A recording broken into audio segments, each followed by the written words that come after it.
March 6-ാം തീയതിയിലെ UPSC civil service എക്സാമിന് relevant ആയിട്ടുള്ള കുറച്ച് ടോപ്പിക്കുകളാണ് നമ്മൾ ഡിസ്കസ് ചെയ്യാൻ വേണ്ടി പോകുന്നതായിട്ടുള്ളത്. അതിൽ ആദ്യത്തേത് US ഇമ്പോസ് ചെയ്യാൻ വേണ്ടി പോകുന്ന റെസിപ്രോക്കൽ താരിഫ് എന്ന് പറയുന്നത് ഏപ്രിൽ 2 മുതൽ നിലവിൽ വരും എന്ന് പറഞ്ഞാണ് ട്രംപ് പറഞ്ഞിട്ടുള്ളത്. അപ്പോൾ ഇന്ത്യയും US തമ്മിലുള്ള ട്രേഡ് നോക്കിക്കഴിഞ്ഞാൽ US-ൽ നിന്ന് ഇന്ത്യയിലേക്കുള്ള ഇമ്പോർട്ട് എന്ന് പറഞ്ഞാൽ 29.6 ബില്യൺ US ഡോളറിന് ഇക്വലൻ്റ് ആയിട്ടാണ്. പ്രധാനമായിട്ടും മിനറൽ ഫ്യൂവൽസ്, അതുപോലെ തന്നെ പ്രീഷ്യസ് ആയിട്ടുള്ള സ്റ്റോൺസും മെറ്റൽസും ന്യൂക്ലിയർ റിയാക്ടേഴ്സിന്റെ ബോയിലേഴ്സും മറ്റുമൊക്കെയാണ് പ്രധാനപ്പെട്ട ഇമ്പോർട്ട് ഐറ്റംസ് വരുന്നുള്ളത്. അതേസമയത്ത് ഇന്ത്യയിൽ നിന്നും US-ലേക്ക് എക്സ്പോർട്ട് ചെയ്യുന്ന ഐറ്റംസ്, അതായത് ഇന്ത്യയിൽ നിന്നും US ഇമ്പോർട്ട് ചെയ്യുന്ന ഐറ്റംസ് എന്ന് പറയുന്നത് 59.9 ബില്യൺ US ഡോളർ ആണ്. ഓൾമോസ്റ്റ് ഡബിളിന്റെ അടുത്താണ്. അതായത് ഇന്ത്യ ഒരു ട്രേഡ് സർപ്ലസ് കൺട്രിയാണ് US-യുമായി കമ്പയർ ചെയ്യുമ്പോൾ. കാരണം നമ്മുടെ രാജ്യത്തിന്റെ എക്സ്പോർട്ട് കൂടുതലും ഇമ്പോർട്ട് കുറവുമാണ്. അപ്പോൾ ഇതിനെ കൗണ്ടർ ചെയ്യുന്ന രീതിയിലാണ് ഇപ്പൊ നിലവിൽ ഈ ഒരു ട്രംപിന്റെ മെഷേഴ്സ് വന്നിട്ടുള്ളത്. ഇത് സ്വാഭാവികമായിട്ടും ഇന്ത്യൻ എക്സ്പോർട്ടിന്റെ വില വർദ്ധിപ്പിക്കുന്നതിന് കാരണവും ഇത് ഇന്ത്യൻ എക്സ്പോർട്ടുകൾ ലെസ് കോമ്പറ്റീറ്റീവ് ആയി മാറുകയും അതിന്റെ വില വർദ്ധിക്കുകയും ലെസ് കോമ്പറ്റീറ്റീവ് ആയി മാറുകയും ഇന്ത്യൻ എക്സ്പോർട്ട് കുറയാനുള്ള സാധ്യതയുമാണ് ഈ ഒരു നടപടിയോടെ ഉണ്ടാവാൻ വേണ്ടി പോകുന്നത്. അപ്പോൾ US പ്രസിഡന്റ് ആയിട്ടുള്ള ഡൊണാൾഡ് ട്രംപ് പറഞ്ഞിട്ടുള്ളതെന്ന് വെച്ചാൽ ഇന്ത്യ ഇമ്പോസ് ചെയ്തിട്ടുള്ള താരിഫുകൾ, ഇന്ത്യ US പ്രൊഡക്റ്റുകളുടെ മേലെ ഇമ്പോസ് ചെയ്തിട്ടുള്ള താരിഫുകൾ എന്ന് പറയുന്നത് വെരി അൺഫെയർ ആണെന്നും അതുകൊണ്ട് തന്നെ ഏപ്രിൽ 2-ാം തീയതി മുതൽ US-ന്റെ റെസിപ്രോക്കൽ താരിഫ് ഇന്ത്യൻ പ്രൊഡക്റ്റുകളുടെ മേലെ വരും എന്നുള്ള രീതിയിലാണ് അദ്ദേഹം അനൗൺസ് ചെയ്തത്. ഇന്ത്യയെ മാത്രമല്ല, European union, China, Brazil, Mexico, Canada, India, അതുപോലെ തന്നെ മറ്റ് രാജ്യങ്ങൾ US-ന്റെ പ്രൊഡക്റ്റുകളുടെ മേലെ ഹൈ താരിഫ് ഇമ്പോസ് ചെയ്യുന്ന മറ്റ് രാജ്യങ്ങളുടെ ഇമ്പോർട്ട് പ്രൊഡക്റ്റുകളുടെ മേലെയും ഈ ഒരു ഡ്യൂട്ടി ഇമ്പോസ് ചെയ്യും എന്നുള്ളതാണ്. അപ്പോൾ ഇന്ത്യയുടെ മേലെ സ്പെസിഫിക്കലി നമ്മൾ നോക്കി കഴിഞ്ഞാൽ ഇന്ത്യ പ്രത്യേകിച്ചും ഓട്ടോ താരിഫുകൾ, അതായത് വിദേശത്തു നിന്നുള്ള കാറുകളും മറ്റുമൊക്കെ ഇറക്കുമതി ചെയ്യുമ്പോൾ 100%-ലധികമാണ് ഇമ്പോർട്ട് ഡ്യൂട്ടി വരുന്നതായിട്ടുള്ളത്. ഇത് വളരെ അൺഫെയർ ആയിട്ടുണ്ട് എന്നുള്ളത്, ഇത് ശരിയായിട്ടുള്ള രീതിയല്ല എന്നാണ് ട്രംപ് പറഞ്ഞിരിക്കുന്നതെന്നും കൂടി ഓർത്ത് വെക്കുന്നതാണ്.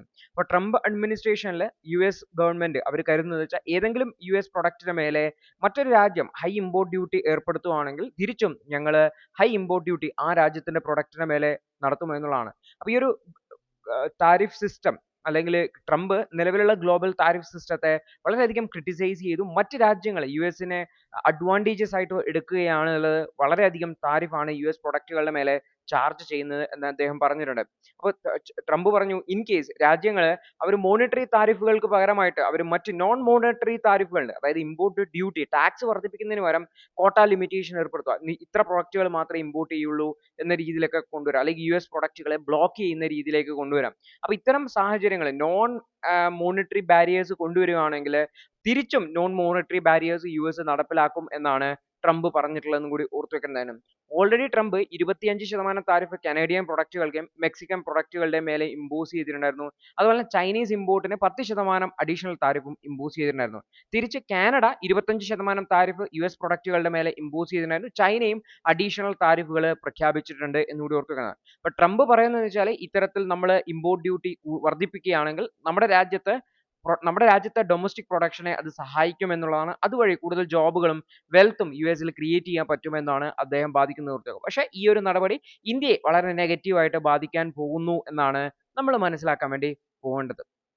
അടുത്തത് ഏകലവ്യ മോഡൽ റെസിഡൻഷ്യൽ സ്കൂളുകളുടെ റീഫോംസുമായി ബന്ധപ്പെട്ടുള്ള പ്രോഗ്രസ് വളരെ സ്ലോ ആണ് എന്ന് പറഞ്ഞിട്ടുള്ള ഒരു വാർത്തയാണ്. അപ്പോൾ ഇതിനെ സെൻട്രലൈസ് ചെയ്യുന്നതിന് വേണ്ടിയിട്ടുള്ള നടപടികൾ ആരംഭിച്ചെങ്കിലും അത് വളരെ സ്ലോ ആണ് എന്നാണ് പറഞ്ഞിട്ടുള്ളത്. അപ്പോൾ എന്താണ് ഈ ഒരു ഏകലവ്യ മോഡൽ റെസിഡൻഷ്യൽ സ്കൂൾസ്, എന്താണ് അതിൻ്റെ ഡീറ്റെയിൽസ് എന്നാണ് നമ്മൾ നോക്കാൻ വേണ്ടി പോകുന്നത്. അതായത് 5 വർഷം മുന്നെയാണ് ഏകലവ്യ മോഡൽ റെസിഡൻഷ്യൽ സ്കൂളുകൾ ജവഹർ നവോദയ വിദ്യാലയ മോഡലിലേക്ക് മാറ്റുന്നതിന് വേണ്ടിയിട്ട് തീരുമാനിച്ചിട്ടുണ്ടായിരുന്നത്. പക്ഷേ ഇതിനെ സെൻട്രലൈസ് ചെയ്യുന്നതിന് വേണ്ടിയിട്ട് അതിന്റെ അഡ്മിനിസ്ട്രേഷനെ കൺട്രോൾ ചെയ്യുന്നതിന്, സെൻട്രലൈസ് ചെയ്ത് കൺട്രോൾ ചെയ്യുന്നതുമായി ബന്ധപ്പെട്ട് കാര്യമായിട്ടുള്ള പ്രോഗ്രസ് ഒന്നും ഉണ്ടാക്കിയിട്ടില്ല. കൃത്യമായിട്ടുള്ള ഇൻഫ്രാസ്ട്രക്ചർ, അടിസ്ഥാന സൗകര്യങ്ങളൊന്നും വികസിപ്പിച്ചിട്ടില്ല എന്നാണ് വാർത്തകൾ വരുന്നതായിട്ടുള്ളത്. ഇതുകൂടാതെ ഇവിടത്തേക്കുള്ള സ്റ്റാഫുകളെ റിക്രൂട്ട് ചെയ്യുന്നുണ്ട്. ഏകദേശം 6000-ലധികം സ്റ്റാഫുകളെ റിക്രൂട്ട് ചെയ്യേണ്ടതായിട്ടുണ്ട്. പുതിയ റീജിയണൽ ഓഫീസുകൾ സെറ്റപ്പ് ചെയ്യേണ്ടതായിട്ടുണ്ട്. അതുപോലെ തന്നെ പെർ ചൈൽഡ് കോസ്റ്റ് വർദ്ധിപ്പിക്കേണ്ടതായിട്ടുണ്ട്. ഇതെല്ലാം തന്നെ മാസങ്ങളായിട്ട് ഡിലേഡ് ആണ് എന്നാണ് പറയുന്നതായിട്ടുള്ളത്. National education society for tribal students, ഇവരൊക്കെ ഈ ഒരു സ്റ്റേറ്റ് സൊസൈറ്റീസിന് മേലെ കൃത്യമായിട്ടുള്ള കൺട്രോൾ ഇല്ലാത്തതും എല്ലാം തന്നെ ഈ ഒരു ഏകലവ്യ മോഡൽ റെസിഡൻഷ്യൽ സ്കൂളുകളുടെ ഡെയിലി ഓപ്പറേഷൻസ് പോലും വളരെ മോശം സാഹചര്യത്തിലേക്ക് പോകുന്നുണ്ട് എന്നാണ് പറയുന്നത്. അപ്പോൾ ഗവൺമെന്റ് പുതിയ 728 ഏകലവ്യ മോഡൽ റെസിഡൻഷ്യൽ സ്കൂളുകൾ സാങ്ഷൻ ചെയ്തിട്ടുണ്ടായിരുന്നു. അതിൽ 471 ഓൾറെഡി ഫങ്ഷനിങ് ആണ്. അപ്പോൾ ഇത് പക്ഷേ ഇവിടെയും വളരെ ലിമിറ്റഡ് ആയിട്ടുള്ള സ്റ്റാഫ് മാത്രമേ ഉള്ളൂ. മറ്റ് ജവഹർ നവോദയ വിദ്യാലയയിൽ ഒരുപാട് സ്റ്റാഫ്സ് ഉണ്ട്. അത്രയൊന്നും സ്റ്റാഫ്സ് ഇവിടെ ഇല്ല എന്നുള്ളതാണ്. അപ്പോൾ ഇത് 6000-ഓളം സ്റ്റാഫിനെ റിക്രൂട്ട് ചെയ്യുന്ന കാര്യം നമ്മൾ ഓൾറെഡി പറഞ്ഞു. അത് പെൻഡിങ് ആയി കിടക്കുവാണ്. പ്രത്യേകിച്ചും അതിന്റെ ഇനീഷ്യേറ്റ് ചെയ്തതല്ലാണ്ട് കാര്യമായിട്ടുള്ള പ്രോഗ്രസ് ഉണ്ടായിട്ടില്ല എന്നുള്ളതാണ്. കൂടാതെ ഒരുപാട് ഫിനാൻഷ്യൽ ആയിട്ടുള്ള മിസ്മാനേജ്മെന്റ് ഈ ഒരു മേഖലയിൽ നടക്കുന്നുണ്ട്. സ്കൂൾ ഓപ്പറേഷനിൽ ഒരുപാട് ഇറഗുലാരിറ്റീസ് നടക്കുന്നുണ്ട്. കൃത്യമായിട്ട് ഫണ്ടുകൾ അലോക്കേറ്റ് ചെയ്യുകയോ യൂട്ടിലൈസ് ചെയ്യുകയോ ചെയ്യുന്നില്ല. ഇതെല്ലാം തന്നെ റിസോഴ്സസുകൾ നഷ്ടപ്പെട്ടു പോകുന്ന സാഹചര്യത്തിലേക്ക് പോകുന്നുണ്ട് എന്നുള്ളതാണ്. അപ്പോൾ ഈ ഒരു പൊസിഷൻസ് ഫില്ല് ചെയ്യുന്നതിന് പോലും പറ്റുന്നില്ല എന്നുള്ളതും പ്രധാനപ്പെട്ട കാരണം. കാര്യമായിട്ടുള്ള പ്രൊമോഷൻ ഓപ്പർച്യൂണിറ്റീസ് ഒന്നുമില്ല. അതുപോലെ തന്നെ ശമ്പളവും വളരെ കുറവാണ് എന്നുള്ളതാണ്. ഇതെല്ലാം തന്നെ ഏകലവ്യ മോഡൽ റെസിഡൻഷ്യൽ സ്കൂളുകളെ വളരെ മോശം സാഹചര്യത്തിലേക്ക് കൊണ്ടുപോകുന്നു എന്നാണ് പറയുന്നത്. അപ്പോൾ എന്താണ് ഈ ഒരു ഏകലവ്യ മോഡൽ റെസിഡൻഷ്യൽ സ്കൂളുകൾ എന്ന് പറഞ്ഞാൽ 1997-98 കാലഘട്ടത്തിൽ ST ഷെഡ്യൂൾഡ് ട്രൈബ് വിഭാഗത്തിൽപ്പെട്ട പട്ടികവർഗം വിഭാഗത്തിൽപ്പെട്ടിട്ടുള്ള വിദ്യാർത്ഥികളുടെ എഡ്യൂക്കേഷൻ ക്വാളിറ്റി വിദ്യാഭ്യാസ നിലവാരം മെച്ചപ്പെടുത്തുന്നതിന് വേണ്ടിയിട്ടാണ് ഏകലവ്യ മോഡൽ റെസിഡൻഷ്യൽ സ്കൂളുകൾ റിമോട്ട് ഏരിയാസിൽ സ്റ്റാർട്ട് ചെയ്തിട്ടുണ്ടായിരുന്നത്.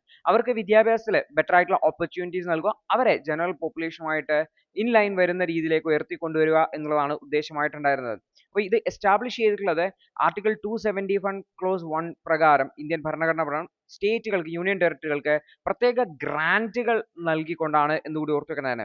അപ്പോൾ ERMS എന്ന് വെച്ചാൽ കോ എഡ്യൂക്കേഷണൽ റെസിഡൻഷ്യൽ സ്കൂളുകളാണ്. ക്ലാസ് 6 മുതൽ ക്ലാസ് +2 വരെയാണ്, 12ാം ക്ലാസ് വരെയാണ് ഇവിടെ നൽകുന്നതായിട്ടുള്ളത്. അപ്പോൾ ഏകലവ്യ സ്കൂളുകൾ എന്ന് പറഞ്ഞാൽ നവോദയ വിദ്യാലയവുമായിട്ട് സിമിലർ ആയിട്ടുള്ള സ്കൂളുകളാണ്.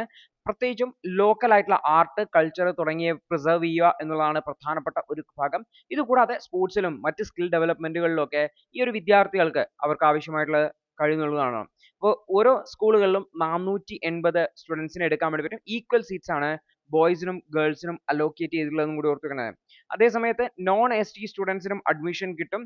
ഒരു സ്കൂളുകളുടെ ടോട്ടൽ സീറ്റിനെ മാക്സിമം 10% വരെ ഈ ഒരു നോൺ ST സ്റ്റുഡൻസിന് അഡ്മിഷൻ കിട്ടും എന്നുകൂടി ഓർത്ത് വെക്കുക. അപ്പോൾ ഇവിടെ CBSEയുടെ കരിക്കുലം ആണ് ഫോളോ ചെയ്യുന്നതായിട്ടുള്ളത്.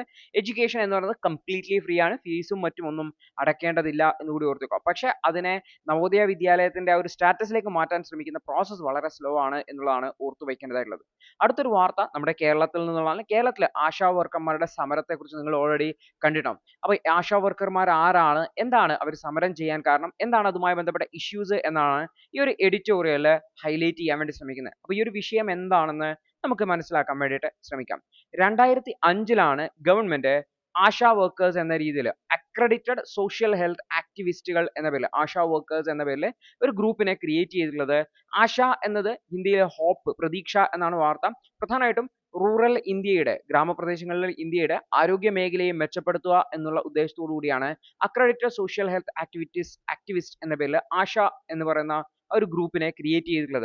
അപ്പോൾ ഇവർക്ക് ഒരുപാട് ഉത്തരവാദിത്തങ്ങളുണ്ട്. അതായത് ഗ്രാമപ്രദേശങ്ങളിലുള്ള ആശാ വർക്കേഴ്സിന് ഓരോ മേഖല അവരുടെ ചുമതലയിലായിട്ടുണ്ടാവും. ആ ഒരു പ്രദേശത്ത് നടക്കുന്ന ജനനവും മരണവും സംബന്ധിച്ചുള്ള ഡാറ്റ കളക്ട് ചെയ്യുക, അവിടത്തെയുള്ള ഹെൽത്ത് ഇന്റർവെൻഷൻസ് നടത്തുക, അവയർനെസ് പ്രോഗ്രാമുകൾ നടത്തുക, മരുന്നുകളുടെ വിതരണം നടത്തുക, അതുപോലെ മെറ്റേണൽ അതുപോലെ തന്നെ ചൈൽഡ് ഹെൽത്തുമായി ബന്ധപ്പെട്ടിട്ടുള്ള ഡാറ്റകൾ കളക്ട് ചെയ്യുക, പ്രഗ്നന്റ് ആയിട്ടുള്ള വിമൻസിന് കൃത്യമായിട്ടുള്ള ഫെസിലിറ്റീസ് കിട്ടുന്നുണ്ടെന്ന് ഉറപ്പുവരുത്തുക, കുട്ടികളുടെ ആരോഗ്യ വിവരങ്ങൾ അന്വേഷിക്കുക, സാനിറ്റേഷൻ മെഷേഴ്സ് കൃത്യമായിട്ട് നടക്കുന്നുണ്ടെന്ന് ഉറപ്പുവരുത്തുക, ഏതെങ്കിലും തരത്തിലുള്ള രോഗങ്ങൾ പ്രശ്നങ്ങളൊക്കെ ഉണ്ടെങ്കിൽ അതിനെ മോണിറ്റർ ചെയ്യുക. ആരോഗ്യ സംബന്ധമായിട്ടുള്ള മേഖലകളിൽ പ്രധാനമായിട്ടും ഇവർ ഇൻവോൾവ് ആണ് എന്ന് പറയാൻ വേണ്ടി വരും. അതായത് COVID-19 പാൻഡമിക് സമയത്തൊക്കെ ആശാ വർക്കേഴ്സ് വളരെ ക്രിട്ടിക്കൽ ആയിട്ടുള്ള റോൾ പ്ലേ ചെയ്തിട്ടുണ്ട്. പ്രത്യേകിച്ചും അവർക്ക് കൃത്യമായിട്ട് ആ ഒരു ലോക്കൽ ഏരിയയിൽ ആൾക്കാരെയൊക്കെ ഐഡന്റിഫൈ ചെയ്യാൻ വേണ്ടി പറ്റും. അവർക്ക് കൃത്യമായിട്ട് രോഗത്തെ ട്രാക്ക് ചെയ്യാനും അതുപോലെ തന്നെ ഈ ഒരു ക്വാറന്റൈനിലുള്ള ആൾക്കാർക്ക് മരുന്നുകൾ എത്തിച്ചു കൊടുക്കാനും മറ്റ് സഹായങ്ങൾക്കൊക്കെ ഗവൺമെന്റ് ആശാ വർക്കേഴ്സിനെയാണ് ഡിപ്പെൻഡ് ചെയ്തിരുന്നത്. ഇതിന്റെ തുടർച്ചയായിട്ട് വേൾഡ് ഹെൽത്ത് ഓർഗനൈസേഷൻ ഡയറക്ടർ ജനറലുടെ ഗ്ലോബൽ ഹെൽത്ത് ലീഡേഴ്സ് അവാർഡ് 2022 അത് ആശാ വർക്കേഴ്സിനാണ് കിട്ടിയിട്ടുണ്ടായിരുന്നത്, അല്ലെങ്കിൽ ആശ എന്ന് പറയുന്ന ഗ്രൂപ്പിനാണ് കിട്ടിയിട്ടുണ്ടെന്ന് ഓർത്ത് വെക്കുക. അപ്പോൾ ഈ ഒരു സ്റ്റഡി അതിനുശേഷം നടന്ന സ്റ്റഡിയിൽ കണ്ടെത്തിയിട്ടുണ്ടായിരുന്നു ആശാ വർക്കേഴ്സിന്റെ ഇൻവോൾവ്മെന്റ് കാരണം ഏകദേശം സാധാരണ മെറ്റേണൽ സർവീസുകൾ ആശുപത്രിയിൽ എടുക്കുന്നതിനേക്കാൾ 1.6 മടങ്ങ് കൂടുതൽ, 60% കൂടുതൽ ആൾക്കാർ ഈ ഒരു സേഫ് ഇൻസ്റ്റിറ്റ്യൂഷണൽ ഡെലിവറി എടുക്കുന്നുണ്ട് എന്ന് സ്റ്റഡിയിൽ കണ്ടെത്തിയിട്ടുണ്ടായിരുന്നു. അതായത് ആശാ വർക്കേഴ്സിന്റെ വർക്ക് വളരെ എഫക്റ്റീവ് ആയിരുന്നു എന്നാണ് കരുതുന്നത്. പക്ഷേ നിലവിലും അവരെ ഒരു വോളണ്ടിയേഴ്സ് ആയിട്ടാണ്, അവരെ സ്ഥിരം ജോലിക്കാരായിട്ട് ഒന്നുമല്ല കണക്കാക്കുന്നത്, അവരെ വോളണ്ടിയേഴ്സ് ആയിട്ടാണ് കണക്കാക്കുന്നതായിട്ടുള്ളത്. അവർക്ക് 5000 മുതൽ 15,000 രൂപ വരെയൊക്കെയാണ് വരുമാനം ലഭിക്കുന്നതായിട്ടുള്ളത്. അത് സാലറി എന്ന പേരിലല്ല, ഓണറേറിയം അല്ലെങ്കിൽ ഇൻസെന്റീവ്സ് എന്നൊക്കെ രീതിയിലാണ് കൊടുക്കുന്നത്. അവർക്ക് അലോക്കേറ്റ് ചെയ്ത വർക്കിനനുസരിച്ചിട്ടാണ് അവർക്ക് ഈ ഒരു വരുമാനം കൊടുക്കുന്നതെന്നും കൂടി ഓർത്ത് വെക്കേണ്ടതാണ്. അപ്പോൾ 2018 ഗവൺമെന്റ് ആശാ വർക്കേഴ്സിന് വേണ്ടിയിട്ട് ബെനിഫിറ്റ് പാക്കേജുകൾ ഇൻട്രൊഡ്യൂസ് ചെയ്യുന്നു. Accident coverage, death coverage, disability coverage ഒക്കെ കൊണ്ടുവന്നിട്ടുണ്ട്. പക്ഷേ ഇതൊന്നും തന്നെ ഈ ഒരു കോമ്പൻസേഷൻ റിലേറ്റഡ് ആയിട്ടുള്ള ഇഷ്യൂസിനെ കൃത്യമായിട്ട് അഡ്രസ്സ് ചെയ്തിട്ടില്ല എന്നുള്ളതാണ്. ASHA workers long hours work ചെയ്യുന്നുണ്ട്, ഒരുപാട് ദൂരം ട്രാവൽ ചെയ്യുന്നുണ്ട്, പലപ്പോഴും ഭക്ഷണമൊന്നും കഴിക്കാതെ അവരുടെ കുടുംബകാര്യത്തിനൊക്കെ വളരെ കുറച്ച് സമയം മാത്രം അലോക്കേറ്റ് ചെയ്ത് ഗവൺമെന്റ് പറയുന്ന നിശ്ചിത വർക്കുകൾ നിശ്ചിത സമയത്തിനുള്ളിൽ ചെയ്തു തീർക്കാൻ വേണ്ടിയിട്ട് ശ്രമിക്കുന്നുണ്ട്. പക്ഷേ അതിന് വേണ്ടിയിട്ടുള്ള പേ കൃത്യമായിട്ട് ഗവൺമെന്റ് നൽകുന്നില്ല എന്നാണ് പറഞ്ഞത്. അപ്പോൾ ഇതിന് അവർക്ക് കൃത്യമായിട്ടുള്ള വേജസ് നൽകണം, അവരെ ബെറ്റർ ആയിട്ട് ട്രീറ്റ് ചെയ്യണം എന്നൊക്കെ പറഞ്ഞുകൊണ്ടാണ് അവര് സമരം നടത്തുന്നതായിട്ടുള്ളത്. അവരെ ക്രൂഷ്യൽ ഹെൽത്ത് വർക്കേഴ്സ് ആയിട്ട് കൺസിഡർ ചെയ്ത്, അവരെ വോളണ്ടിയേഴ്സ് എന്നതിന് പകരം അവരെ ക്രൂഷ്യൽ ആയിട്ടുള്ള ഹെൽത്ത് വർക്കേഴ്സ് എന്ന രീതിയിൽ, ആരോഗ്യ പ്രവർത്തകർ എന്ന രീതിയിൽ കൺസിഡർ ചെയ്യണം എന്നാണ് പറയുന്നത്. അതുപോലെ തന്നെ അവരെ പെർമനന്റ് എംപ്ലോയീസ് ആയിട്ട് കൺസിഡർ ചെയ്യണം എന്നുള്ള രീതിയിലുള്ള ഒരു ആവശ്യവും ഉയർന്നു വരുന്നുണ്ട് എന്ന് കൊടുത്തു. അതുവഴി ബെറ്റർ ആയിട്ടുള്ള കോമ്പൻസേഷനും ബെനിഫിറ്റുകളും മറ്റ് ഗവൺമെന്റ് വർക്കേഴ്സിന് ഇക്വാലന്റ് ആയിട്ടുള്ള രീതിയിൽ അവർക്ക് നൽകണം എന്നുള്ള ഒരു ആവശ്യവുമായിട്ടാണ് ആശാ വർക്കേഴ്സ് ഈ ഒരു സമരവുമായിട്ട് മുന്നിട്ടിറങ്ങിയിട്ടുള്ളത് എന്നുകൂടി ഓർത്തു വയ്ക്കേണ്ടതായിട്ടുണ്ട്. അടുത്തൊരു വാർത്ത എന്ന് വെച്ചാൽ ഇന്ത്യയിലെ ആർട്ടിഫിഷ്യൽ ഇന്റലിജൻസുമായി ബന്ധപ്പെട്ട ഡെവലപ്മെന്റ് ആണ്.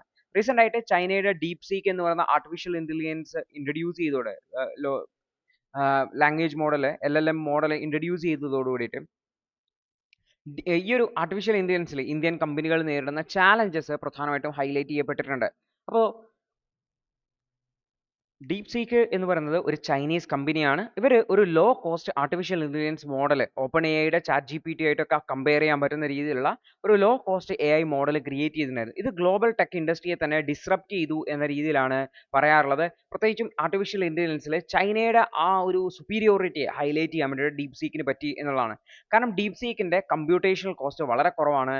ഇത് മറ്റ് LLM മോഡലുകളുമായി കമ്പയർ ചെയ്യുന്ന സമയത്ത്, ആർട്ടിഫിഷ്യൽ ഇന്റലിജൻസ് മോഡലുകളുമായി കമ്പയർ ചെയ്യുമ്പോൾ കോസ്റ്റ് ഇഫക്റ്റീവ് ആണ് എന്നുള്ളത് വളരെ കോമ്പറ്റീറ്റീവ് അഡ്വാൻറ്റേജ് ആണ്. അപ്പോൾ ഇത് പല ഗ്ലോബൽ റീഡേഴ്സ് ആയിട്ടുള്ള മാർക്ക് സക്കർബർഗിനെയും മറ്റുമൊക്കെ AI ബന്ധപ്പെട്ട സ്ട്രാറ്റജീസിനെ റീതിങ്ക് ചെയ്യാൻ വേണ്ടിയിട്ട് പ്രേരിപ്പിക്കുന്നു എന്നുള്ളതാണ്. അപ്പോൾ ഇന്ത്യയുടെ IT സെക്ടറിനെ നോക്കിക്കഴിഞ്ഞാൽ ഇന്ത്യൻ IT സെക്ടറിൽ ഈ ഒരു ഡീപ് സീക്കിൻ്റെ സക്സസ് ഒരു വലിയ ത്രെട്ടായി മാറുന്നു എന്നുള്ളതാണ്. കാരണം ഇത് വളരെ കോസ്റ്റ് ഇഫക്റ്റീവ് ആയിട്ടുള്ള രീതിയിലാണ് ഡീപ് സീക്ക് ബിൽഡ് ചെയ്തിട്ടുള്ളത്.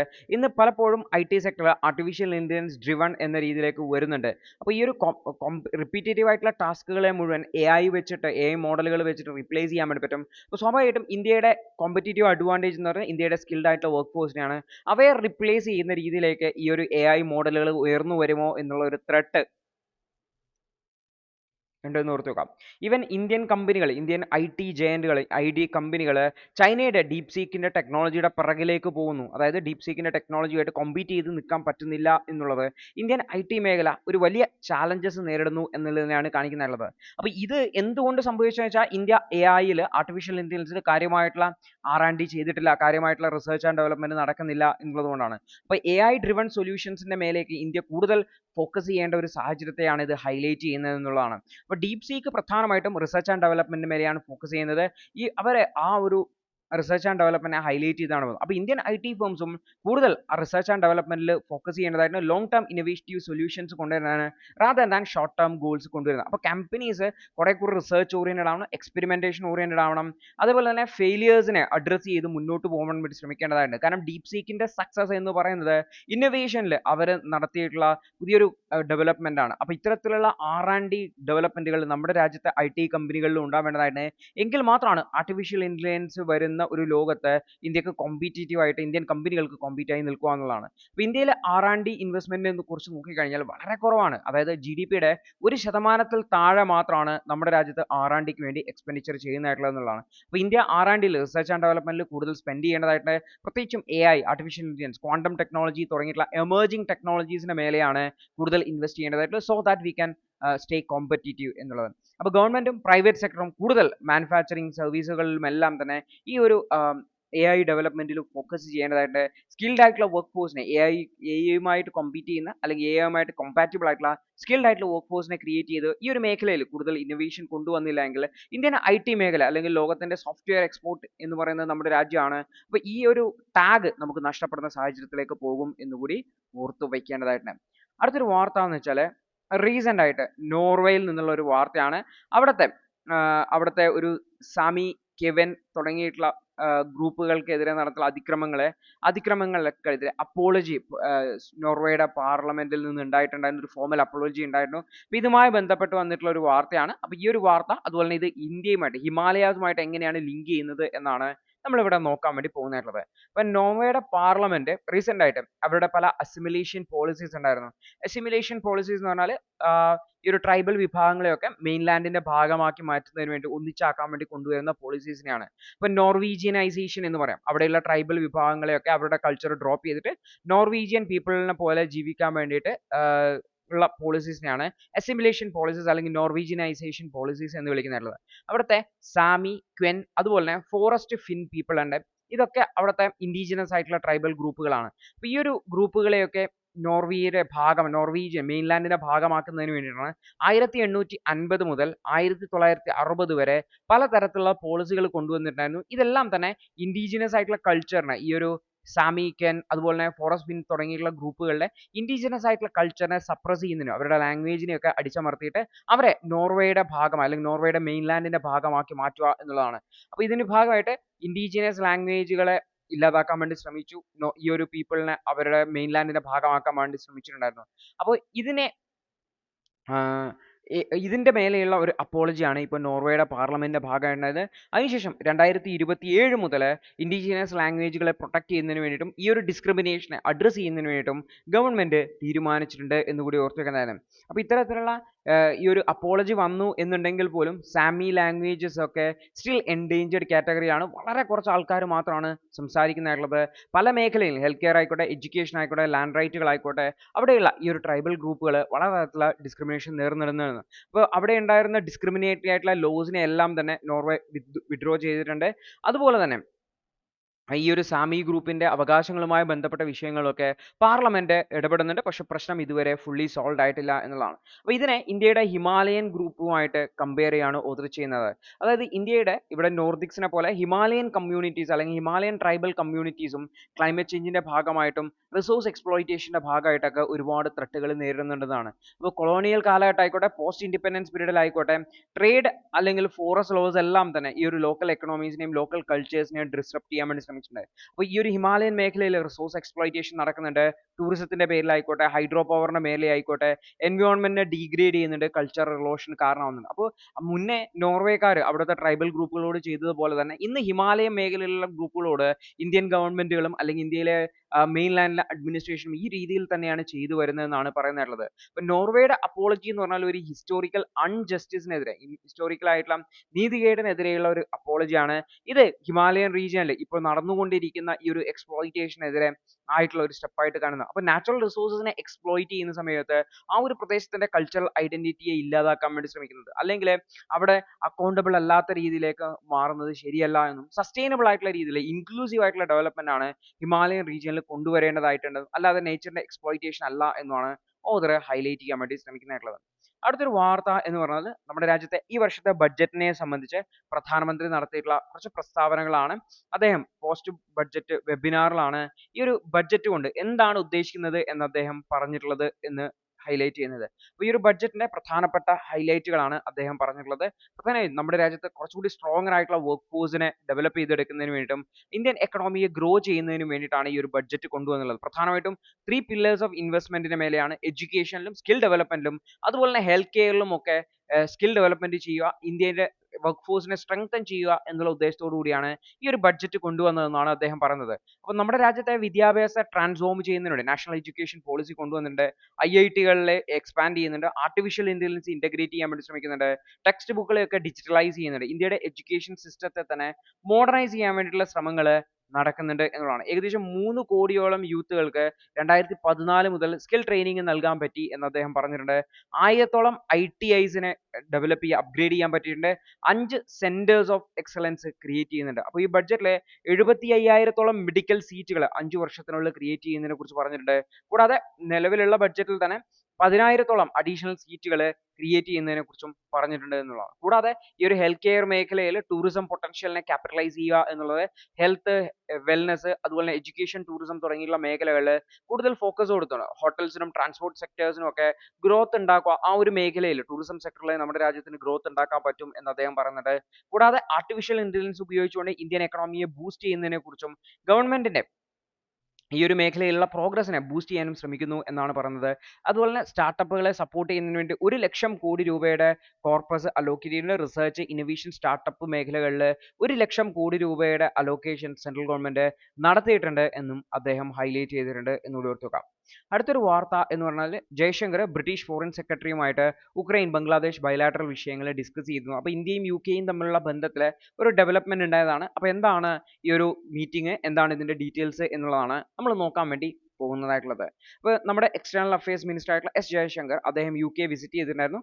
അദ്ദേഹം ബ്രിട്ടീഷ് ഫോറിൻ സെക്രട്ടറി ആയിട്ടുള്ള ഡേവിഡ് ലാമിയുമായിട്ട് മീറ്റ് ചെയ്തിട്ടുണ്ടായിരുന്നു. അപ്പോൾ രണ്ടുപേരും ഇന്ത്യ യുകെ റിലേഷൻഷിപ്പ് മെച്ചപ്പെടുന്നതിനെ കുറിച്ചും ഗ്ലോബൽ സ്റ്റെബിലിറ്റി അതുപോലെ തന്നെ ഗ്ലോബൽ പ്രോസ്പെരിറ്റിക്ക് വേണ്ടിയിട്ട് രണ്ട് രാജ്യങ്ങളും ഒന്നിച്ചു ചേർന്ന് പ്രവർത്തിക്കുന്നതിനെ കുറിച്ചിട്ട് ഡിസ്കസ് ചെയ്തിട്ടുണ്ട് എന്നുള്ളതാണ്. അപ്പോൾ ഉക്രൈൻ അതുപോലെ യൂറോപ്യൻ റിലേറ്റഡ് ആയിട്ടുള്ള വിഷയങ്ങൾ US റഷ്യ ഉക്രൈൻ പോളിസിയിൽ ചേഞ്ചസ് വരുന്നത് നമ്മൾ കണ്ടിട്ടുണ്ടായിരുന്നു. റഷ്യയുമാർ ചേർന്നുകൊണ്ട് സമാധാനം പുനഃസ്ഥാപിക്കാൻ വേണ്ടി ശ്രമിക്കുന്നുണ്ട്.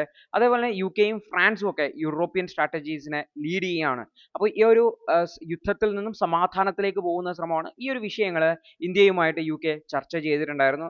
അതുപോലെ തന്നെ ഫോമർ ബംഗ്ലാദേശി പ്രൈം മിനിസ്റ്റർ ആയിട്ടുള്ള ഷെയ്ഖ് ഹസീനയ്ക്ക് ഇന്ത്യ അസീലം കൊടുത്തിട്ടുണ്ടായിരുന്നു.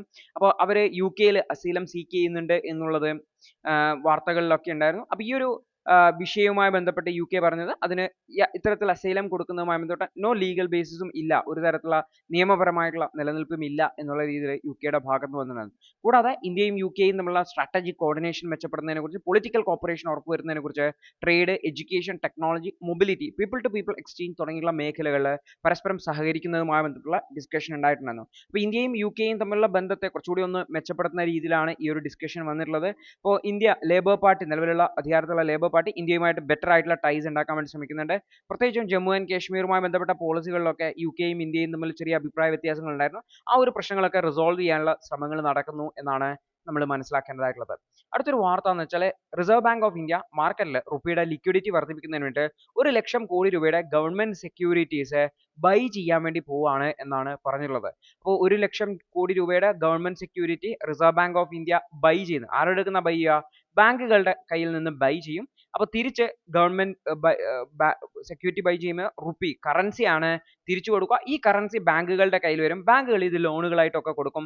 സ്വാഭാവികമായിട്ടും മാർക്കറ്റിലെ ലിക്വിഡിറ്റി വർദ്ധിക്കും എന്നുള്ളതാണ്. അപ്പോൾ എന്താണ് ഇത്തരത്തിലുള്ള ഒരു സ്റ്റെപ്പിലേക്ക് RBI പോകാൻ കാരണം, എന്താണ് ഇതിന്റെ ഇമ്പാക്റ്റ് എന്നുള്ളതാണ് നമ്മൾ മനസ്സിലാക്കാൻ വേണ്ടി പോകുന്നത്. അപ്പോൾ RBI റീസെന്റ് ആയിട്ട് ഗവൺമെന്റ് സെക്യൂരിറ്റീസ് 1,00,000 കോടി രൂപയുടെ ഗവൺമെന്റ് സെക്യൂരിറ്റീസ് RBI വാങ്ങും എന്ന് പറഞ്ഞിട്ടുണ്ട്. ഇത് മാർക്കറ്റിലെ ലിക്വിഡിറ്റി, ഇന്ത്യൻ റുപ്പിയുടെ ലിക്വിഡിറ്റി ഇൻക്രീസ് ചെയ്യാൻ വേണ്ടി സഹായിക്കും എന്നുള്ളതാണ്. അപ്പോൾ രണ്ട് ഘട്ടങ്ങളായിട്ടാണ് 50,000 കോടി രൂപ വെച്ചിട്ട് രണ്ട് ഘട്ടങ്ങളായിട്ടാണ് വാങ്ങുന്നത്. മാർച്ച് 12-ന് ഒരു ഘട്ടം, മാർച്ച് 18-ന് ഒരു ഘട്ടം എന്നുള്ളതാണ്. അപ്പോൾ RBI ഇത് കൂടാതെ ഓൾറെഡി റുപ്പി US സ്വാപ്പ് നടത്തുന്ന കാര്യം നമ്മൾ ഓൾറെഡി $10 ബില്യൺ സ്വാപ്പ് നടത്തുന്ന കാര്യം നമ്മൾ പറഞ്ഞിട്ടുണ്ടായിരുന്നു. 3 വർഷ പീരീഡ് കൊണ്ട് എന്നുള്ള കാര്യം നമ്മൾ പറഞ്ഞിട്ടുണ്ടായിരുന്നു. അപ്പോൾ RBI ഈ ഒരു മാർക്കറ്റ് കണ്ടീഷനെ കൃത്യമായിട്ട് മോണിറ്റർ ചെയ്യുന്നുണ്ട്. മാർക്കറ്റിലെ ലിക്വിഡിറ്റി, ഇന്ത്യൻ റുപ്പിയുടെ ലിക്വിഡിറ്റി ഉറപ്പുവരുത്താൻ വേണ്ടിയുള്ള ശ്രമങ്ങളാണ് RBIയുടെ ഭാഗത്ത് നിന്ന് ഉണ്ടാവുന്നത് എന്ന് കൂടി ഓർത്ത് വെക്കുക. അപ്പോൾ എന്താണ് ഈ ഗവൺമെന്റ് സെക്യൂരിറ്റീസ് എന്ന് പറഞ്ഞാൽ? ഗവൺമെന്റ് സെക്യൂരിറ്റീസ് എന്ന് പറഞ്ഞാൽ ഗവൺമെന്റിന്റെ ബോണ്ടുകളാണ്, അല്ലെങ്കിൽ ട്രേഡബിൾ ആയിട്ടുള്ള ഇൻസ്ട്രുമെന്റ് ആണെന്ന് പറയാൻ വേണ്ടിയിട്ടും സെൻട്രൽ ഗവൺമെന്റും അല്ലെങ്കിൽ സ്റ്റേറ്റ് ഗവൺമെന്റുകളും ഒക്കെ ഗവൺമെന്റ് സെക്യൂരിറ്റീസ് ഇഷ്യൂ ചെയ്യാറുണ്ട്. ഇതൊരു ഡെപ്റ്റ് ഇൻസ്ട്രുമെന്റ് ആണ്, അതായത് ബോണ്ടാണ്. അതായത് ബോണ്ട് എന്ന് പറഞ്ഞു കഴിഞ്ഞാൽ നിങ്ങൾ എക്കണോമിയിൽ ഡീറ്റെയിൽ ആയിട്ട് പഠിക്കും. ഒരു ഡെപ്റ്റ് ഇൻസ്ട്രുമെന്റ് ആണ്. ഡെപ്റ്റ് ഇൻസ്ട്രുമെന്റ് എന്ന് പറഞ്ഞു കഴിഞ്ഞാൽ ഗവൺമെന്റ് പറയാണ് നിങ്ങൾ നമുക്ക് 1,00,000 രൂപ തരൂ. ഈ 1,00,000 രൂപ, ഇതിനെയാണ് നമ്മൾ പ്രിൻസിപ്പൽ അല്ലെങ്കിൽ ക്യാപിറ്റൽ എന്ന് പറയുന്നതായിട്ടുള്ളത്. ഈ 1,00,000 രൂപ 5 വർഷത്തിന് ശേഷം അല്ലെങ്കിൽ 7 വർഷത്തിന് ശേഷം ഞങ്ങൾ തിരിച്ചു തരും. അപ്പോൾ അത് തിരിച്ചു തരും 5 വർഷത്തിന് ശേഷം. ഇതാണ് ടെന്യൂർ എന്ന് പറയുന്നത്. പക്ഷേ ഇതിനെ നിങ്ങൾക്കൊരു കൂപ്പൺ റേറ്റ്, ഒരു ഇൻട്രസ്റ്റ് റേറ്റ് ഉണ്ടാവും. നിങ്ങൾക്ക് 6% ഇൻട്രസ്റ്റ് റേറ്റ് തരും എന്ന് പറയും. അപ്പോൾ നിങ്ങൾ 1,00,000 രൂപ ഗവൺമെന്റ് കൊടുക്കുക. ഗവൺമെന്റ് നിങ്ങൾക്കൊരു ബോണ്ട് ഇഷ്യൂ ചെയ്യും, ഒരു പേപ്പറിൽ ഇഷ്യൂ ചെയ്യും. അപ്പോൾ അതിൽ ഈ ഒരു കാര്യങ്ങൾ മെൻഷൻ ചെയ്തിട്ടുണ്ടാവും. ഓരോ വർഷവും 6% വെച്ച് ഗവൺമെന്റ് നിങ്ങൾക്ക് തരും.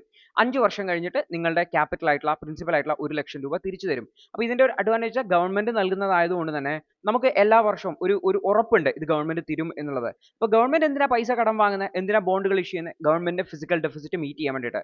ഡൊമസ്റ്റിക് ബോറോയിങ് എന്ന് പറയും. ഗവൺമെന്റ് ഫിസിക്കൽ ഡെഫിസിറ്റ് മീറ്റ് ചെയ്യാൻ വേണ്ടിയിട്ട് ഗവൺമെന്റ് പൈസ വേണം, ഈ പൈസ ഗവൺമെന്റ് കടമെടുക്കുന്നതാണ് എന്നുകൂടി ഓർത്ത് വെക്കുന്നതാണ്. ഇതൊരു ഡെപ്റ്റ് ഇൻസ്ട്രുമെന്റ് ആണെന്ന് പറഞ്ഞു കഴിഞ്ഞാൽ ഇതൊരു കോൺട്രാക്ച്വൽ ഒബ്ലിഗേഷൻ ആണ്. നിശ്ചിത കാലാവധിക്ക് ശേഷം ഇത് തിരിച്ചു വാങ്ങാൻ ഗവൺമെന്റ് ബാധ്യസ്ഥനാണ്. അതുപോലെ തന്നെ എഗ്രിമെന്റ് പ്രകാരമുള്ള ഫിക്സഡ് എമൗണ്ട് തിരിച്ചു നൽകേണ്ടതായിട്ടുണ്ട്. ഇത് കൂടാതെ അതിനെയാണ് പ്രിൻസിപ്പൽ അല്ലെങ്കിൽ ഫേസ് വാല്യൂ എന്ന് പറഞ്ഞാൽ ഇവിടെ 1,00,000 രൂപയാണ്. അതുപോലെ തന്നെ കൂപ്പൺ റേറ്റ് എന്ന് പറഞ്ഞാൽ ഇൻട്രസ്റ്റ് റേറ്റിനെയാണ് കൂപ്പൺ റേറ്റ് എന്ന് പറയുന്നത്. ആ ഇൻട്രസ്റ്റ് റേറ്റ് പ്രൊവൈഡ് ചെയ്യും എന്ന് കൂടി ഓർത്ത് വെക്കുന്നതാണ്. അപ്പോൾ ഇത് ചിലപ്പോൾ ഷോർട്ട് ടേം ആവാം. ഷോർട്ട് ടേമിൽ ഉള്ളതിനെയാണ് ട്രഷറി ബിൽസ് എന്ന് വിളിക്കുന്നത്. ചിലപ്പോൾ 91 ദിവസം, 182 ദിവസം, 364 ദിവസം, അതായത് ഒരു വർഷത്തിൽ താഴെയുള്ളതിനെ നമ്മൾ ഷോർട്ട് ടേം എന്ന് വിളിക്കും. നോർമലി ട്രഷറി ബിൽസ് എന്ന് വിളിക്കും. 91 ഡേ ട്രഷറി ബിൽസ് അല്ലെങ്കിൽ 182 ഡേ ട്രഷറി ബിൽ, അതായത് 91 ദിവസത്തിന് ശേഷം നമ്മൾ തരും എന്നാണ് പറയാ, അല്ലെങ്കിൽ 182 ഡേയ്സിന് ശേഷം എന്ന്. ലോങ് ടേം എന്ന് പറഞ്ഞാൽ ഗവൺമെന്റ് ബോണ്ട്സ് അല്ലെങ്കിൽ ഡേറ്റഡ് സെക്യൂരിറ്റീസ് എന്ന് വിളിക്കും നമ്മൾ. അത് ഒരു വർഷത്തിലധികം ആണ് മെച്യൂരിറ്റി പീരീഡ് എങ്കിലാണ് അതിനെ ലോങ് ടേം അല്ലെങ്കിൽ ഗവൺമെന്റ് ബോണ്ടുകൾ ഡേറ്റഡ് സെക്യൂരിറ്റീസ് എന്ന പേരിൽ വിളിക്കുന്നതായിട്ടുള്ളത്. അപ്പോൾ ഇന്ത്യയിൽ സെൻട്രൽ ബാങ്കുകൾ, സെൻട്രൽ ഗവൺമെന്റുകൾ ട്രഷറി ബിൽസും അതുപോലെ തന്നെ ബോണ്ട്സും ഇഷ്യൂ ചെയ്യാറുണ്ട്. സ്റ്റേറ്റ് ഗവൺമെന്റുകൾ പ്രധാനമായിട്ടും ബോണ്ട്സ് അല്ലെങ്കിൽ ഡേറ്റഡ് സെക്യൂരിറ്റീസ് ആണ് ഇഷ്യൂ ചെയ്യുന്നത്. അതിനെയാണ് സ്റ്റേറ്റ് ഡെവലപ്മെന്റ് ലോണുകൾ എന്ന രീതിയിലാണ് വിളിക്കാറുള്ളത്. അപ്പോൾ ഗവൺമെന്റ് സെക്യൂരിറ്റീസ് എന്ന് പറഞ്ഞു കഴിഞ്ഞാൽ ഇതിനെ റിസ്ക് ഫ്രീ ആണ് അല്ലെ, ഗവൺമെന്റ് ആണ് ഇഷ്യൂ ചെയ്യുന്നത്. സ്വാഭാവികമായിട്ടും ഗവൺമെന്റ് ഈ പൈസ എന്തായാലും തിരിച്ചു തരും. അത് തന്നെ നോ റിസ്ക് ഫ്രീ ആണ്, ഡിഫോൾട്ട് ഉണ്ടാവില്ല എന്നുള്ളത്. അതുകൊണ്ട് തന്നെ risk free gilt edged instruments എന്ന രീതിയിൽ ഈ ഒരു ഗവൺമെന്റ് ബോണ്ടുകളെ വിളിക്കാറുണ്ട്. അപ്പൊ ഗിൽറ്റ് എഡ്ജഡ് സെക്യൂരിറ്റീസ് എന്ന് പറഞ്ഞാൽ ഹൈ ഗ്രേഡ് ഇൻസ്ട്രുമെന്റ്സ് ആണ് ബോണ്ടുകൾ എന്ന് പറയുന്നത്.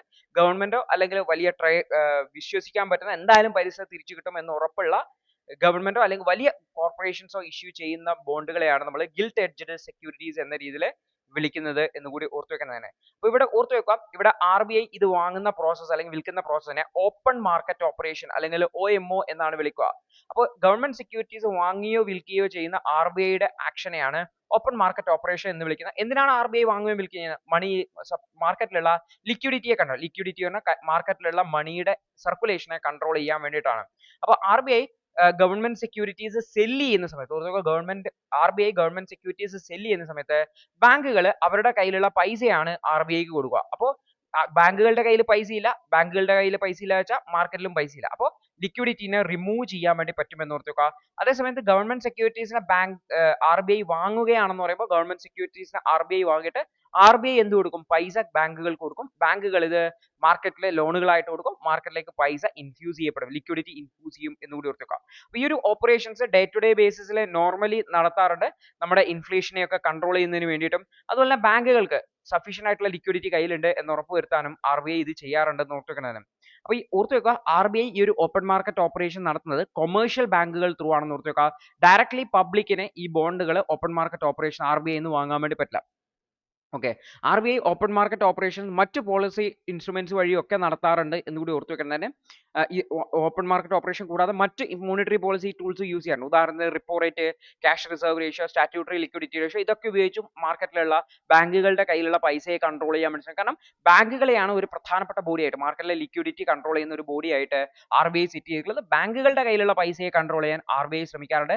അതിൽ ഒന്നാണ് ഓപ്പൺ മാർക്കറ്റ് ഓപ്പറേഷൻ, മറ്റുള്ളതിനെ മോണിറ്ററി ഇൻസ്ട്രുമെന്റ്സ് എന്നൊക്കെയാണ് വിളിക്കുക. ഉദാഹരണത്തിന് റിപ്പോ റേറ്റ് കുറക്കുക, കൂട്ടുക തുടങ്ങിയത്, ക്യാഷ് റിസർവ് റേഷ്യോ കൂട്ടുക, കുറക്കുക, അതുപോലെ തന്നെ സ്റ്റാറ്റ്യൂട്ടറി ലിക്വിഡിറ്റി റേഷ്യോ ഒക്കെ കൂട്ടുക, കുറക്കുക എന്നുള്ളത്. അപ്പോൾ ഇത്തരത്തിൽ മാർക്കറ്റിലുള്ള ലിക്വിഡിറ്റിയെ കൺട്രോൾ ചെയ്യാൻ വേണ്ടി RBIക്ക് പറ്റും എന്നുകൂടി ഓർത്തു വെക്കുന്നതാണ്. അടുത്തൊരു വാർത്ത എന്ന് വെച്ചാൽ സ്പേസ് ഡെബ്രിസുമായി ബന്ധപ്പെട്ടാണ്. നമ്മൾ ബഹിരാകാശത്തേക്ക് സാറ്റലൈറ്റുകളെയും റോക്കറ്റുകളെയും ഒക്കെ അടക്കാറുണ്ട്. അത് മുകളിൽ പോയി അതിന്റെ കാലാവധി കഴിഞ്ഞിട്ട് ശേഷിക്കുന്ന അവശിഷ്ടങ്ങൾ താഴോട്ട് പോകാം, അല്ലെങ്കിൽ മുകളിലോട്ട് പോകുന്ന റോക്കറ്റിന്റെ അവശിഷ്ടങ്ങൾ താഴോട്ട് പോകാം. ഇതിനെയാണ് സ്പേസ് ഡെബ്രിസ് എന്നൊക്കെ വിളിക്കുന്നത്. ഈ ഡെബ്രിസ് അതിന്റെ ഉത്തരവാദി ആരാണ് എന്നുള്ളതിനെ സംബന്ധിച്ചാണ് ഇവിടെ അനലൈസ് ചെയ്യാൻ വേണ്ടി പോകുന്നത് എന്ന് ഓർത്ത് വെക്കുന്നതാണ്. റീസെന്റ് ആയിട്ട് 2024 ഡിസംബർ 30-ന് 500 കിലോ വെയിറ്റ് ഉള്ള ഒരു മെറ്റൽ ഒബ്ജക്റ്റ് ഒരു റോക്കറ്റിന്റെ ഭാഗമാണെന്ന് കരുതുന്ന ഈ ഒരു റിംഗ് പാർട്ട് കെന്യയുടെ മക്യൂനി എന്ന് പറയുന്ന പ്രദേശത്ത് വീണിട്ടുണ്ടായിരുന്നു. അപ്പോൾ എക്സ്പേർട്സ് ഇതൊരു റോക്കറ്റ് സെപ്പറേഷൻ റിംഗ് ആണെന്ന് കണ്ടെത്തിയിട്ടുണ്ടായിരുന്നു. ഇതുമായി ബന്ധപ്പെട്ട സംശയങ്ങളൊക്കെ ഉണ്ട്. അപ്പോൾ ഇത്തരത്തിലുള്ള സ്പേസ് ഡെബ്രിസ് ഇഷ്യൂ എന്ന് പറയുന്നത് US-ഉം ഓസ്ട്രേലിയയും തുടങ്ങിയുള്ള രാജ്യങ്ങൾ പലപ്പോഴും ഉണ്ടാവാറുണ്ട് എന്നുകൂടി ഓർത്ത് വെക്കുക. ഈ ഒരു സ്പേസ് ഡെബ്രിസ് എന്ന് പറയുന്നതിന് കൃത്യമായിട്ടുള്ള ഒരു ഡെഫിനിഷൻ ഇല്ല എന്നുള്ളത് കൊണ്ട് തന്നെ അത് ആരുടെ കീഴിലാണ് വരിക, ആരുടെ പരിധിയിലാണ് വരിക, അതുമായി ബന്ധപ്പെട്ട് ഉണ്ടാവുന്ന അപകടങ്ങൾക്ക് ആരാണ് ഉത്തരവാദി എന്നതിനെ സംബന്ധിച്ച് കൃത്യമായിട്ടുള്ള ഒരു അക്കൗണ്ടബിലിറ്റി നിലവില്ല. നോർമലി ഔട്ടർ സ്പേസ് ട്രീറ്റി ആണ് ഇത്തരമായി ബന്ധപ്പെട്ട വിഷയങ്ങൾ 1967 ഔട്ടർ സ്പേസ് ട്രീറ്റി ആണ് ഇതുമായി ബന്ധപ്പെട്ട വിഷയങ്ങളെ കൈകാര്യം ചെയ്യുന്നതായിട്ടുള്ളത്. അപ്പോൾ ഓരോ രാജ്യങ്ങളും അവരവർ ചെയ്യുന്ന സ്പേസ് ആക്ടിവിറ്റീസിന് അതാത് രാജ്യങ്ങൾ ഉത്തരവാദികളാണെന്ന് പറയുന്നുണ്ട്. ഈവൻ പ്രൈവറ്റ് എൻറ്റിറ്റീസ് ഇന്ത്യയിലെ ഒരു പ്രൈവറ്റ് കമ്പനി ചെയ്ത കാര്യത്തിന് ഇന്ത്യ ഗവൺമെന്റ് ആണ് ഉത്തരവാദി എന്ന് പറയുന്നുണ്ട്. 1972 കൺവെൻഷൻസ് അബ്സല്യൂട്ട് ലയബിലിറ്റി ഏതെങ്കിലും തരത്തിലുള്ള സ്പേസ് ഡെബ്രിസ് കാരണം എന്തെങ്കിലും അപകടം ഉണ്ടായിക്കഴിഞ്ഞാൽ ആ ആ ഏത് രാജ്യം അയച്ചതിന്റെ ഭാഗമായിട്ടാണോ സ്പേസ് ഡെബ്രിസ് വന്നത് ആ രാജ്യത്തിന് അബ്സല്യൂട്ട് ലയബിലിറ്റി പറയുന്നുണ്ട്. പക്ഷേ അത് ഇംപ്ലിമെന്റ് ചെയ്യുക വളരെ ബുദ്ധിമുട്ടിക്കാണ് എന്നുള്ളതാണ് പ്രത്യേകം. ഉദാഹരണത്തിന് കോസ്മോസ് 954 എന്ന് പറയുന്ന സാറ്റലൈറ്റ് ഒക്കെ ക്രാഷ് ചെയ്ത സമയത്ത് ഈ ഒരു കൺവെൻഷൻ ഒന്നും ഇംപ്ലിമെന്റ് ചെയ്തിട്ട് ആ ലയബിലിറ്റി സെറ്റ് ചെയ്യാൻ വേണ്ടി പറ്റിയിട്ടുണ്ടായിരുന്നില്ല എന്നുള്ളതാണ്. അതായത് ഈ ഒരു സ്പേസ് ഡെബ്രിസുമായി ബന്ധപ്പെട്ടുകൊണ്ടുള്ള വിഷയത്തിൽ കുറച്ചുകൂടി കൃത്യമായിട്ടുള്ള കണക്കില്ല എന്നുള്ളതാണ് പ്രശ്നം. അതായത് ഒരുപാട് സ്പേസ് ഡെബ്രിസുകൾ അൺകൺട്രോൾഡ് ആയിട്ട് വരുന്നുണ്ട്. ചൈനയുടെ ലോങ് മാർച്ച് 5B റോക്കറ്റുകളൊക്കെ വന്നിട്ടുണ്ടായിരുന്നു. ഇതെല്ലാം തന്നെ കൃത്യമായിട്ട് ഒരു ഉത്തരവാദിത്തം ഇല്ലാത്ത രീതിയിലേക്ക് പോകുന്നുണ്ട്. പലപ്പോഴും ഇപ്പോൾ സ്പേസ് എക്സ് ഒക്കെ സ്റ്റാർലിങ്കിന്റെ മെഗാ സാറ്റലൈറ്റ് കൺസ്റ്റലേഷൻ ഒക്കെ ഉണ്ടാക്കുന്നുണ്ട്. ഇതെല്ലാം തന്നെ ഭാവിയിലേക്കുള്ള സ്പേസ് ഡെബ്രിസ് വർദ്ധിക്കുന്നതിന് കാരണമാകും. അപ്പോൾ കുറച്ചുകൂടി ഉത്തരവാദിത്തത്തോടു കൂടി ഈ സ്പേസ് ഡെബ്രിസിനെ ഡിഫൈൻ ചെയ്തുകൊണ്ട് അതിന്റെ ഉത്തരവാദിത്തം സെറ്റ് ചെയ്യേണ്ട ആവശ്യകതയാണ് പറയാനുള്ളത്. അപ്പോൾ നിലവിലുള്ള വോളണ്ടറി ഗൈഡ് ലൈൻസ് ഉണ്ട് സാറ്റലൈറ്റ് ഡിസ്പോസൽ. ഉദാഹരണത്തിന് UN-ന്റെ 25 ഇയർ ഡി ഓർബിറ്റ് റൂൾ ഉണ്ട്. പക്ഷെ അതൊന്നും കാര്യമായിട്ട് കോംപ്ലിമെന്റ് ചെയ്യുന്നില്ല. പല രാജ്യങ്ങളും ഫോളോ ചെയ്യുന്നില്ല എന്നുള്ളതാണ് പറയുന്നത്. അത് സ്വാഭാവികമായിട്ടും ഈ ഒരു ഡെബ്രിസ് റിലേറ്റഡ് ആയിട്ടുള്ള വിഷയങ്ങളെ വളരെ കോംപ്ലിക്കേറ്റ് ചെയ്യുന്നുണ്ട്. അപ്പോൾ കൃത്യമായിട്ടുള്ള ഒരു മാറ്റം പ്രത്യേകിച്ചും ഈ ഒരു വിഷയവുമായി ബന്ധപ്പെട്ട് കാരണം കൂടുതൽ സാറ്റലൈറ്റുകൾ പോവാണ്, കൂടുതൽ സ്പേസ് ഡെബ്രിസ് ക്രിയേറ്റ് ചെയ്യുകയാണ്. അപ്പോൾ കൃത്യമായിട്ടുള്ള ഒരു ഗ്ലോബൽ റെഗുലേഷൻ കൊണ്ടുവരേണ്ട ആവശ്യകതയെക്കുറിച്ചാണ് പറയുന്നത്. അതുപോലെ തന്നെ കൺട്രോൾഡ് ആയിട്ടുള്ള റീ എൻട്രീസ് ഇത്തരം സ്പേസ് ഡെബ്രിസുകൾ ഭൂമിയിലേക്ക് വരുമ്പോൾ അതിനെ കൺട്രോൾ ചെയ്യേണ്ടതായിട്ടുണ്ട്. അതുപോലെ തന്നെ ഇതിനെ കൃത്യമായിട്ട് മോണിറ്റർ ചെയ്യുന്നില്ല. ഈ ഡെബ്രിസിനെ കൃത്യമായിട്ട് ഓരോ രാജ്യങ്ങളും അവരവരുടെ ഡെബ്രിസിനെ മോണിറ്റർ ചെയ്യുന്നില്ല എന്നുണ്ടെങ്കിൽ അതുമായി ബന്ധപ്പെട്ട പീനൽ ആക്ഷൻസിനെ ഗവൺമെന്റ് അതായത് നാഷണൽ ഗവൺമെന്റുകൾ കൃത്യമായിട്ടുള്ള ഡെബ്രിസ് മിറ്റിഗേഷൻ സ്ട്രാറ്റജീസ് ഇംപ്ലിമെന്റ് ചെയ്യേണ്ടതായിട്ടുണ്ട് എന്നുള്ളതാണ്. പ്രത്യേകിച്ചും റോക്കറ്റുകളും മറ്റുമൊക്കെ ലോഞ്ച് ചെയ്യുന്ന സമയത്ത്. അപ്പോൾ 1972 ലയബിലിറ്റി കൺവെൻഷൻസിനെ അപ്ഡേറ്റ് ചെയ്യേണ്ടതായിട്ട് കുറച്ചുകൂടി സ്ട്രോങ്ങർ ആയിട്ടുള്ള മോണിറ്ററിംഗ് സിസ്റ്റം കൊണ്ടുവരേണ്ടതായിട്ടുണ്ട് ഈ ഒരു സ്പേസ് ഡെബ്രിസിനെ മാനേജ് ചെയ്യുന്നതുമായി ബന്ധപ്പെട്ട് എന്നാണ് പറയുന്നതായിട്ടുള്ളത്. അടുത്തൊരു വാർത്ത എന്ന് പറയുന്നത് ഈ ഒരു വൾഗറിറ്റി അല്ലെങ്കിൽ ഹ്യൂമറുമായി ബന്ധപ്പെട്ടാണ്. യൂട്യൂബുമായി ബന്ധപ്പെട്ട് രൺബീർ അലഹബാദിയുമായി ബന്ധപ്പെട്ടുള്ള വിഷയം തന്നെയാണ്. അപ്പോൾ ഈ ഒരു വിഷയത്തിൽ സുപ്രീം കോടതിയും കൃത്യമായിട്ടുള്ള ഇടപെടലുകൾ നടത്തുന്നുണ്ട്. അപ്പോൾ ഈ ഒരു യൂട്യൂബിലൂടെ ആയിക്കോട്ടെ അല്ലെങ്കിൽ മറ്റ് സോഷ്യൽ മീഡിയ പ്ലാറ്റ്ഫോമുകളുടെ ആയിക്കോട്ടെ ഹ്യൂമർ പറയുമ്പോൾ അല്ലെങ്കിൽ അത് വൾഗറിറ്റി വരുന്നില്ല, ഒബ്സീൻ ആവുന്നില്ല എന്നുള്ള കാര്യങ്ങൾ ഉറപ്പുവരുത്താൻ വേണ്ടി കൃത്യമായിട്ടുള്ള ഇടപെടലുകൾ ഗവൺമെന്റിന്റെ ഭാഗത്ത് നിന്ന് ഉണ്ടാവണം എന്നതിനെ സംബന്ധിച്ച് വന്നതാണ്. ഈ ഒരു വിഷയം നമ്മൾ പല പ്രാവശ്യം ഡിസ്കസ് ചെയ്തുകൊണ്ട് വീണ്ടും ആവർത്തിക്കുന്നില്ല. അതുപോലെ തന്നെ ട്രംപ് താരിഫ് ഇന്ത്യയുടെ മേലെ ഇമ്പോസ് ചെയ്യുമെന്ന് പറഞ്ഞിട്ട് ഇന്ത്യയുടെ ഭാഗത്ത് നിന്ന് കാര്യമായിട്ടുള്ള റെസ്പോൺസും ഇല്ല എന്ന് പറഞ്ഞിട്ടുള്ള ഒരു വാർത്തയാണ് വന്നിട്ടുള്ളത്. അപ്പോൾ ഇന്ത്യ ഈ ഒരു വിഷയത്തിൽ എങ്ങനെയാണ് ഇടപെടാൻ പോകുന്നത്? ഇന്ത്യ എന്താണ്? കാരണം മറ്റു രാജ്യങ്ങൾ റെസിപ്രോക്കൽ താരിഫുകൾ ഇമ്പോസ് ചെയ്തപ്പോൾ അവരും താരിഫ് കൂട്ടുന്ന സാഹചര്യമാണ് ഉണ്ടായത്. അപ്പോൾ ഇന്ത്യ എങ്ങനെയാണ് റെസ്പോണ്ട് ചെയ്യുന്നതെന്ന് ഇതുവരെ ക്ലിയർ അല്ല എന്ന് പറഞ്ഞിട്ടുള്ള ഒരു വാർത്തയാണ് വന്നിട്ടുള്ളത്. അടുത്തൊരു വാർത്ത ഈ റഷ്യ ഉക്രൈൻ വാറിന്റെ ഒരു ഹിസ്റ്ററി ഇവിടെ കവർ ചെയ്യുകയാണ്. അപ്പോൾ റഷ്യ ഉക്രൈൻ വാർ തുടങ്ങിയത് മുതൽ നമ്മളിത് കവർ ചെയ്തു പോകുന്നതാണ്. അപ്പോൾ ഈ ഒരു ഉക്രൈൻ വാർ തുടങ്ങിയിട്ട് വർഷങ്ങളായി. അപ്പോൾ അതിന്റെ ഭാഗമായിട്ട് വന്നിട്ടുള്ള ഡീറ്റെയിൽസും മറ്റുമൊക്കെയാണ് വരുന്നത്. അപ്പോൾ ഡൊണാൾഡ് ട്രംപ് ഈ ഒരു വിഷയത്തെ അല്ലെങ്കിൽ ഈ ഒരു പ്രശ്നത്തെ സോൾവ് ചെയ്യാൻ വേണ്ടി ശ്രമിക്കുന്നതാണെന്ന് നമുക്കറിയാം. അപ്പോൾ അത് പക്ഷേ കൃത്യമായിട്ടുള്ള ഒരു സൊല്യൂഷനിലേക്ക് എത്താൻ പറ്റിയിട്ടില്ല. ബട്ട് അത് അൾട്ടിമേറ്റ്ലി ഒരു സൊല്യൂഷനിലേക്ക് എത്തും നമുക്ക് കരുതാൻ പറ്റും. അപ്പോൾ അതിന്റെ ഒരു ഹിസ്റ്ററിയാണ് ഇവിടെ കവർ ചെയ്യുന്നതായിട്ട് നമ്മൾ പല പ്രാവശ്യം കവർ ചെയ്ത ടോപ്പിക് ആയതുകൊണ്ട് വീണ്ടും ആവർത്തിക്കുന്നില്ല. ജസ്റ്റ് ഫോർ ഇൻഫർമേഷൻ ജസ്റ്റ് അതിന്റെ ഹിസ്റ്റോറിക്കൽ ആയിട്ടുള്ള പെർസ്പെക്റ്റീവുകൾ മനസ്സിലാക്കാവുന്നതാണ്. അപ്പോൾ ഇത്രയും ടോപ്പിക്കുകളാണ് ഇന്നേ ദിവസം ഉള്ളത്. കൃത്യമായിട്ട് മനസ്സിലാക്കുക, കൃത്യമായിട്ട് റിവിഷൻ ചെയ്യുക. All the best.